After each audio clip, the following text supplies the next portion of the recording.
Hola, benvinguts al nostre podcast Més enllà de la malaltia. Jo sóc la Gina. I jo sóc en Gabriel i us presentarem el nostre segon episodi, titulat No estàs sol.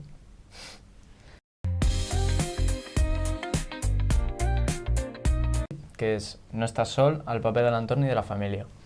En aquest podcast bàsicament trobarem com l'entorn i la família pateix La malaltia i també dona suport al pacient.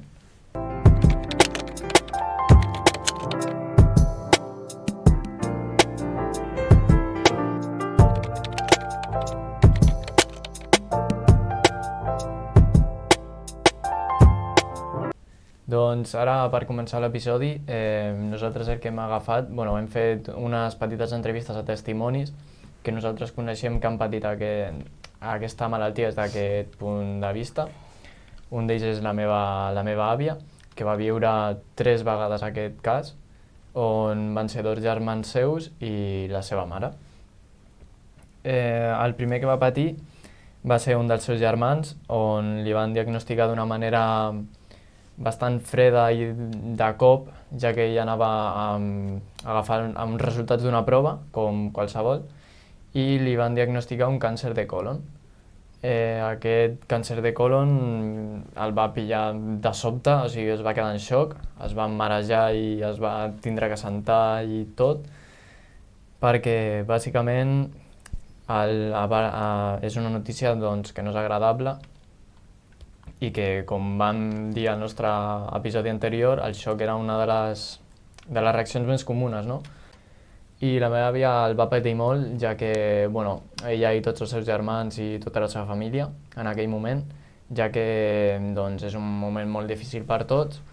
I el que ella em va dir és que en aquell moment, com us vam dir al passat podcast, que tenien que estar molt units, tenien que donar-li molt suport.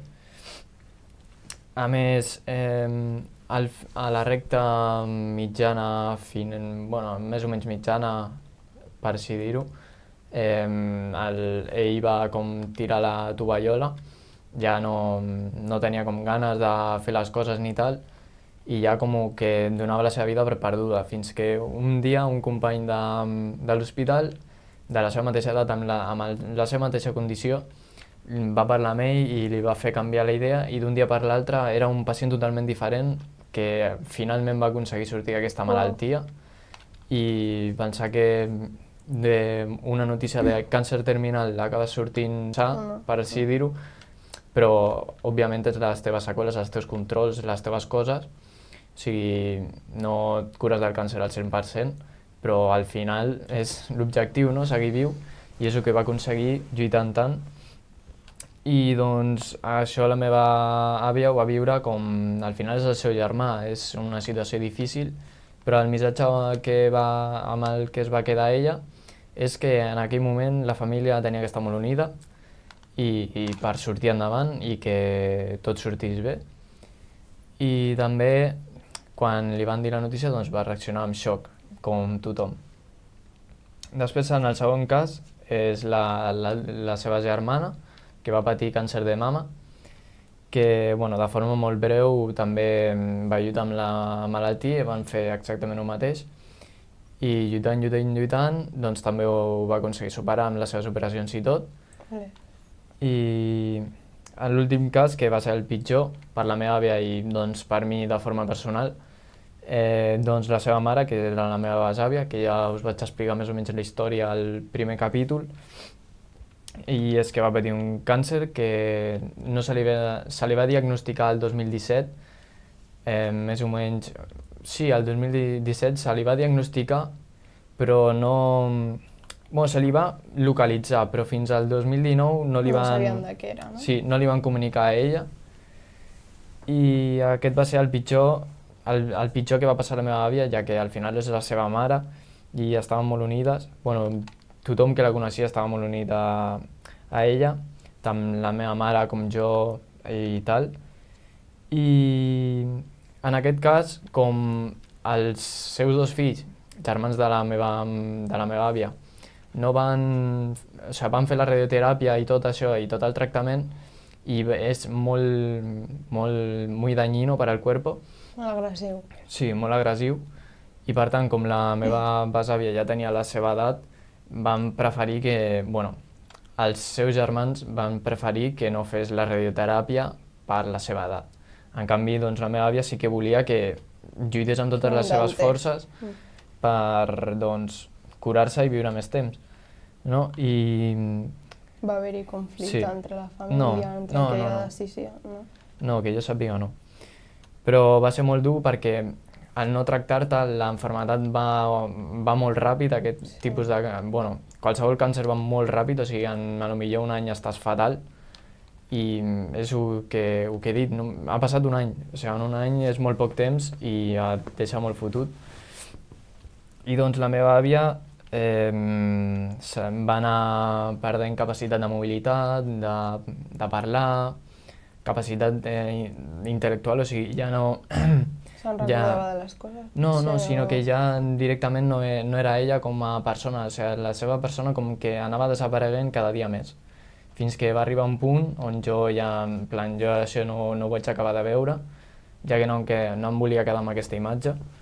Doncs bàsicament va ser una situació molt difícil, sobretot per la meva mare i la meva àvia, que doncs segueixen tenint aquestes com seqüeles i traumes d'aquest període fins que la meva àvia doncs, es va anar, la meva besàvia, perdó. I doncs va ser una situació molt difícil, sobretot per la meva àvia i la meva mare, que encara a dia d'avui doncs, segueixen tenint com aquestes seqüeles o aquesta tristesa o com trauma, per així dir-ho, i doncs és una situació molt difícil. Bueno, ara us explicaré la meva història, bueno, la història del meu avi, que desgraciadament ja no hi és en vida. Llavors li he fet les preguntes a la meva àvia i ella ha contestat per ell. Bueno, primer de tot, com es va assabentar que tenia càncer? Bueno, doncs perquè va anar al metge perquè estava molt groc, la pell la tenia groga i ens va semblar estrany. No volia anar de primeres, però la meva àvia i la meva mare van insistir en que sí, perquè si estava així era per algun motiu i s'havia de mirar. Llavors, primerament tenia un tumor que li van poder treure, però després li va sortir un altre en el pàncreas, que aquest no li podien treure. Llavors, doncs, al principi, amb el primer tumor, ho va passar malament, però al rebre la notícia doncs, s'ho va prendre de bona manera, amb esperança, perquè hi havia com una cura o una solució. Però després ja no, i es va derrumbar. Tot i que a simple vista no es veia que estava malament perquè ell ho intentava dissimular i no vull ser machista, però és veritat que als homes, per norma general, els hi costa doncs, expressar el que senten, per com s'han criat o el que sigui. Llavors, ell ho intentava dissimular també perquè no volia preocupar els altres. Amb el temps es va tornar més obert a la gent, volia fer plans, sortir de casa, aprofitar el temps que li quedava. I, els últims dies de la seva vida es sentia més cansat, no volia sortir de casa, sempre estava a l'habitació, amb el llit, la meva àvia li portava el dinar o el menjar o el que sigui, i ella estava allà veient les seves sèries, pel·lis o programes que li agradaven i no volia saber res de ningú, volia estar sol. A més, en aquells dies, per exemple, jo vaig estar refredada i no em podia apropar a ell perquè si no es podia ficar malalt i acabar pitjor del que ja estava. La meva àvia també va estar malalta, havia d'entrar amb la mascareta i van ser unes setmanes una mica dures, la veritat. Ell bàsicament volia estar bé perquè per acabar de gaudir, quan li van dir que ja li quedaven poques setmanes, volia quedar-se a casa i acabar de morir allà, van venir els cuidadors paliativos i tot, i finalment un dia li van dormir i ja està. La meva àvia, quan es va assabentar, es va quedar en xoc. No li havien dit en el seu moment perquè no la volien assustar, i tant el seu germà, en plan el seu cunyador, i o sigui, germà del meu avi i cunyador de la meva àvia, no li van voler dir i llavors la meva àvia no sabia com reaccionar, però tot i així sempre ha tingut esperança perquè diu que és lo último que se pierde. I bueno, ella ha sigut la que ha estat allà cuidant-li i estant a la seva casa perquè vivíem junts. Ha sigut molt dur per ella, la veritat, perquè hi havia pues, altibajos, hi havia dies que estaven millor, uns altres dies que ho passaven pitjor, però ho intentava sobreportar com podia. I intentar animar-li i dir, vinga, que no passa nada, no sé què. Sempre a l'última setmana tothom com que feia que no passava res d'alguna manera i això a mi, per part, com que no m'agradava perquè jo volia assimilar les coses, però per altra part doncs entenia que s'havia de fer perquè tampoc és plan els últims dies que li queda a aquella persona pues, que s'apagui i com que havia de rebre doncs, el recolzament i el carinyo de tota la família per anar-se de la millor manera possible. El més dur per la meva àvia va ser pues, això, els canvis d'humor que tenia el meu avi, perquè clar, ella anava amb tot el carinyo del món preparant-li el sopar i que de cop li volta li digui vete, o fuera, que quiero estar solo, o el que sigui, pues això li feia mal. Sí, és una reacció normal. Sí, el metge li va dir que és normal que quan les persones pues, estan a punt d'anar-se pues, és el que passa i ja està. I la meva àvia m'ha dit que el que va aprendre d'aquesta experiència és que, doncs, tot i ser una persona sana i forta, la vida a vegades et juga a males passades, que has de tirar cap endavant i ja està. Es va sentir recolzada per la família perquè tots estàvem allà, doncs si no era cada dia, quasi cada dia anàvem a menjar amb ella, preguntàvem com estava, a més, el germà del meu avi era qui acompanyava les quimios i tal. Sí que en aquest cas el meu avi sí que va rebre tractament, quimioteràpia, radioteràpia, però no li va fer el seu efecte. I bueno, per últim, la meva àvia m'ha dit que com a consell diria que això, que si alguna persona està passant per això, que se li ha de tenir paciència, donar carinyo, intentar animar-la i ja està, és llei de vida, s'ha de tirar cap endavant. I ella, per gestionar aquestes emocions i intentar no hundir-se, doncs bàsicament jo sé que ella plorava doncs, amagades, perquè ens ho ha dit amb el temps, i encara ho continua fent perquè tot i que ha passat un any i mig de quan va passar això, perquè va ser el 2024, va ser un moment pues, molt dur, no només a la seva vida, sinó a la de tots. I bueno, ha acabat anant a teràpia grupal, ella, i bueno, ho va deixar perquè també és una persona que no li agrada escoltar les històries d'altres persones, més que res perquè se li fica amb el cos. Sí, i tot i això que a vegades pot ajudar i et pots sentir identificada de dir vale, pues no soy la única que està passant per això, però en aquest cas pues, a ella no li anava bé. Li va millor, pues, jo què sé, una teràpia individual, millor.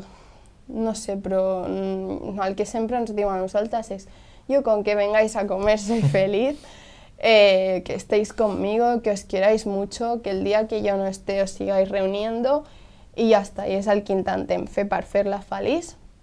Em sap molt greu que hagi passat tot això, jo no em puc imaginar què se sent sentir això, ja sigui per una parella, per la teva mare, pare o el que sigui, ha de ser un procés molt dur. Així que hem tingut molt de tacte amb ella a l'hora de preguntar-li les coses i tal, i bueno, pues ja està. Sí, al final és el consell que també em va donar la meva àvia i que ha donat la seva, que és l'últim sobretot, que és querer-ho mucho i estar ahí sempre. I és aquest el consell més important i més en un moment així, tant en el procés, com si acaba bé, com si acaba malament, sempre es té que tindre en compte aquest procés. I al final també respectar la persona que és pacient, ja que ell està per ella al màxim possible, perquè a més les persones que més cuiden aquests pacients són les que pitjor ho passen, perquè la meva àvia també era la que, tant la meva àvia com la meva mare i com ha dit la seva àvia, són les persones que més es cuidaven a aquests tipus de pacient, als seus familiars, que crec que és el més normal en qualsevol família i crec que qualsevol... I menys mal que han tingut el recolzament de totes aquestes persones. Bueno, i al final són les que pitjor passen perquè són els que més veuen aquesta evolució de la malaltia que, com he dit abans, és una malaltia molt ràpida i en qüestió de mesos aquella persona es va pagant a poc si la quimio, com per exemple, no fa el seu efecte. Sí, i bueno, com a conclusió final jo diria que al final feu el que us doni la gana, ¿vale? Viviu al màxim la vostra vida, la vida són 2 dies, un dia estàs aquí i un dia ja no estàs perquè pues, això t'arriba el càncer, pum, i et desmunta tota la teva vida i dius, hòstia, després arriben els arrepentiments hauria d'haver fet això, hauria d'haver fet l'altre. Estimeu molt, si estimeu, dieu-ho, no us quedeu amb cap paraules, perdoneu a la gent i bueno, doncs no sé si tens alguna cosa més a dir. No, sobretot que valoreu els petits moments i que aneu a veure qualsevol familiar vostre, ja sigui els vostres avis, els vostres pares o qualsevol, perquè en qualsevol moment et diuen això i potser és l'última vegada que veus aquella persona. Sí, també que sent adolescents a vegades tenim un caràcter molt fort i jo què sé, venim estressats a l'institut i ho paguem amb aquella persona que no necessàriament, el que deia abans que per exemple el meu avi ho pagava amb la meva àvia, a vegades crec que a nosaltres els joves també ens passa això, sense tenir una malaltia que igualment paguem el que ens passa amb les persones que més estimem, que no tenen la culpa, que estan allà, doncs això, fent-nos el menjar, netejant la casa perquè estigui neta, jo què sé, ficant rentadores i que tot això s'ha de valorar al final i que tenim sort de tenir a les persones que tenim al voltant. I sobretot que si en algun moment de la vostra vida algun familiar vostre o algun amic o qualsevol persona a la que tingueu carinyo i tal, que sobretot estigueu allà. Sí, no el deixeu sol. Sí, el recolzeu. I si veieu que necessita ajuda i no la demana, però vosaltres li podeu proporcionar, doncs ho feu. I us recordem que per aportar una petita donació tenim el número en pantalla del IBAN, del compte, on podeu fer una aportació del que pugueu per col·laborar amb la Marató de TV3, que aquest any el tema és el càncer, per això estem tractant tot això. Sí, i si voleu aportar el granito d'arena, com es diu, doncs qualsevol quantitat és benvinguda. També se'ns va oblidar dir-vos que som alumnes de l'IES Serra Llarga i també agrair una altra vegada a Ràdio Tordera per les seves instal·lacions. I fins aquí el podcast.